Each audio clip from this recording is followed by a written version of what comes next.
ಒಂದು ಕಾಲದಲ್ಲಿ ತುಂಬ ಕಠಿಣ ದಿವಸಗಳಲ್ಲಿ ಕಟ್ಟಿದಂಥ ಸಂಸ್ಥೆ ಇದೆ. ಇವತ್ತು 14 ಬ್ರಾಂಚ್ಗಳನ್ನು ಮಾಡಿ 9ನೇ ಕಟ್ಟಡ ಉದ್ಘಾಟನೆ ಆಗ್ತದೆ ಅಂತ ಹೇಳಿದರೆ ಇತಿಹಾಸದಲ್ಲಿ ಇದೊಂದು ದಾಖಲೆ ಅಂತ ನನಗನ್ಸುತ್ತೆ. ಆ ಕಾರಣಕ್ಕೆ ಕೃಷ್ಣಕಾಂತ ಮತ್ತು ಇಡೀ ತಂಡಕ್ಕೆ ನಾನು ಅಭಿನಂದನೆಗಳನ್ನು ಹೇಳುತ್ತೇನೆ.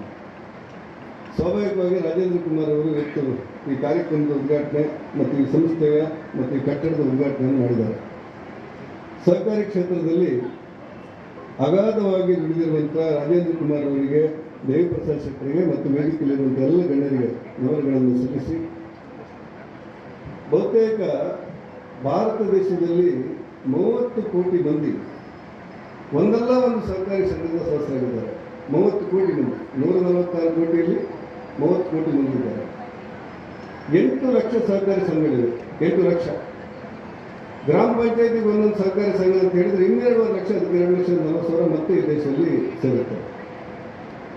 ಆ ಕಾರಣಕ್ಕೆ ಇವತ್ತು ಸಹಕಾರಿ ಕ್ಷೇತ್ರ ಬೆಳೀತಿರುವಂಥ ಮಟ್ಟ ನೋಡಿದರೆ ಇನ್ನು 5 ವರ್ಷದಲ್ಲಿ ಈ 30 ಕೋಟಿಗೆ 60 ಕೋಟಿ ತಲುಪಿದೆ. ಬಹುಶಃ ಮನಗಂಡ ಸಹಕಾರಿ ಸಂಘ ಸದಸ್ಯ ಇರುವಂಥ ಪರಿಸ್ಥಿತಿಗಳು ನಿರ್ಮಾಣ ಆಗ್ಬೋದು ಅಂತ ಅನಿಸುತ್ತೆ. ಮತ್ತು ಮುಂದಿನ ದಿನಗಳಲ್ಲಿ ಎಲ್ಲವೂ ಕೂಡ ಸಹಕಾರಿ ಕ್ಷೇತ್ರದ ಮೂಲಕವೇ, ಸಹಕಾರಿ ರಂಗದ ಮೂಲಕವೇ ಕೆಲಸ ಕಾರ್ಯಗಳು ಮತ್ತು ಅಭಿವೃದ್ಧಿಗಳು ಆಗ್ತವೆ ಅನ್ನೋಷ್ಟರ ಮಟ್ಟಿಗೆ ಇವತ್ತು ಸಹಕಾರಿ ಸಂಘಗಳು ಬೆಳೀತಾ ಇದೆ. 3.5 ವರ್ಷದ ಹಿಂದೆ ಕೇಂದ್ರ ಸರ್ಕಾರ ತಂದಿರುವಂಥ ಕಾಯ್ದೆಯನ್ನು ಕರ್ನಾಟಕ ಸೇರಿದಂತೆ ಭಾರತದ ಎಲ್ಲ ರಾಜ್ಯಗಳು ಕೂಡ ಒಪ್ಕೊಂಡಿವೆ. ಇದರಲ್ಲಿ ಅಭಿಪ್ರಾಯ ಭೇದಗಳಿರಲಿಲ್ಲ. ಇವತ್ತು ಯೋಗಾನುಯೋಗ ನಾನೇ ಸಂಸದನಾಗಿರುವಾಗ ತ್ರಿಭುವನ್ ಯೂನಿವರ್ಸಿಟಿಗೆ ಅಧಿಕೃತವಾದಂಥ ತಿದ್ದುಪಡಿ ಬರುತ್ತೆ. ಈ ತ್ರಿಭುವನ್ ಯೂನಿವರ್ಸಿಟಿ ಏನು ಹೇಳುತ್ತೆ ಅಂದರೆ, ಇಲ್ಲಿವರೆಗೆ ಬೇರೆ ಬೇರೆ ಕೋರ್ಸ್ಗಳ ಮೂಲಕ ಸಹಕಾರಿ ಕ್ಷೇತ್ರದಲ್ಲಿ ಕೆಲಸ ಮಾಡುವಂಥ ಸಿಬ್ಬಂದಿಗಳಿದ್ದಾರೆ. ಇನ್ನು ಮುಂದೆ ಈ ಸಹಕಾರಿ ಯೂನಿವರ್ಸಿಟಿಯ ಮೂಲಕ, ತ್ರಿಭುವನ್ ಯೂನಿವರ್ಸಿಟಿಯ ಮೂಲಕ ಸಹಕಾರಿ ಕ್ಷೇತ್ರದಲ್ಲಿ PhD ಮಾಡಲಿಕ್ಕೆ, ಡಿಗ್ರಿ ಪಡೀಲಿಕ್ಕೆ, ಒಟ್ಟಾರೆ ಈ ಸಹಕಾರಿ ಕ್ಷೇತ್ರದ ಯೂನಿವರ್ಸಿಟಿಯ ಮೂಲಕ ಭಾರತದಲ್ಲಿ ಸಹಕಾರಿ ಕ್ಷೇತ್ರಕ್ಕೆ ಹೊಸ ರಕ್ತದ ಸಿಂಚನ ಆಗುವಂಥ ಒಂದು ಅಪೂರ್ವವಾದಂಥ ಅವಕಾಶವಾಗುತ್ತೆ. ಅಂದರೆ ಸಹಕಾರಿ ಕ್ಷೇತ್ರದಲ್ಲಿ ಕೆಲಸ ಮಾಡಿದವರು, ಸಹಕಾರಿ ಯೂನಿವರ್ಸಿಟಿಯಲ್ಲಿ ಡಿಗ್ರಿ ಪಡೆದವರು ಮಾತ್ರ ಮುಂದಿನ ದಿನಗಳಲ್ಲಿ ಹೆಚ್ಚು ಸಿಬ್ಬಂದಿಗಳಾಗಿ ಇದಕ್ಕೆ ಸೇರ್ಪಡೆ ಆಗುವಂಥ ಅವಕಾಶಗಳನ್ನು ನಾವು ನೋಡಿದ್ದೇವೆ. ಮುಂದಿನ ದಿವಸ ಎಲ್ಲ ಪೆಟ್ರೋಲ್ ಬಂಕ್ಗಳು ಕೂಡ ಸಹಕಾರಿ ಕ್ಷೇತ್ರಕ್ಕೆ ಬರಬೇಕು ಅನ್ನೋದು ಆ ಕಾಯ್ದೆ ಹೇಳುತ್ತೆ. ಎಲ್ಲ ಜನೌಷಧಿ ಕೇಂದ್ರಗಳು ಅದ್ರ ಮೂಲಕ ಇರ್ತವೆ. ಈ ನಮ್ಮ ಏನು ಹೇಳ್ತೇವೆ ನಾವು ಈ ಕಾರಿಗೆ, ಈ ಬಾಡಿಗೆ ಕಾರ್ ಸಿಗುತ್ತಲ್ಲ, ಏನು ಹೇಳ್ತೇವೆ ತುಂಬಿದ್ದಾರೆ, ಓನ್ ಒಬ್ಬರುಗಳು ಕೂಡ ಇನ್ನು ಮುಂದೆ ಸಹಕಾರಿ ಕ್ಷೇತ್ರಕ್ಕೆ ಸಿಗುವಂಥ ಒಂದು ಅವಕಾಶಗಳು ಇವತ್ತು ನಮ್ಮಲ್ಲಿದೆ.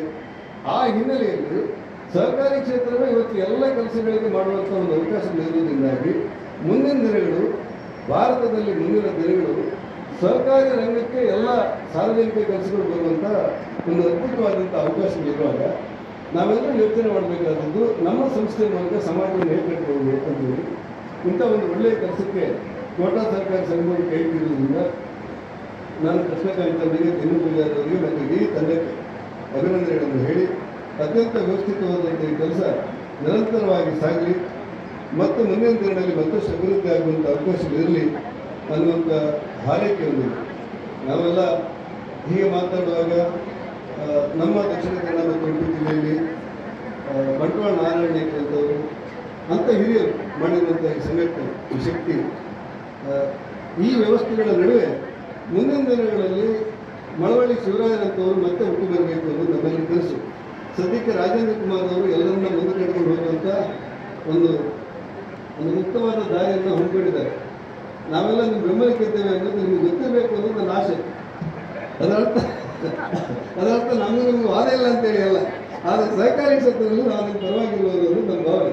ಒಟ್ಟಾರೆ ಈ ವ್ಯವಸ್ಥೆಗಳು ಅತ್ಯಂತ ಯಶಸ್ವಿಯಾಗಲಿ, ಎಲ್ಲ ಕೆಲಸಗಳು ನನಸಾಗಲಿ ಮತ್ತು ವೇದಿಕೆಯಲ್ಲಿರುವಂಥ ಎಲ್ಲ ಗಣ್ಯರಿಗೆ ಅಭಿನಂದನೆಗಳನ್ನು ಸಲ್ಲಿಸಿ, ಯಾರ್ಯಾರು ಸನ್ಮಾನಿತರಾಗಿದ್ದಾರೆ ಅವರಿಗೆಲ್ಲ ಅಭಿನಂದನೆ ಹೇಳಿ ನಾನು ಮುಂದೆ ಹೋಗಲಿಕ್ಕೆ ಅವಕಾಶ ಮಾಡಿಕೊಡ್ಬೇಕು ಅಂತ ವಿನಂತಿ ಮಾಡ್ತೇನೆ.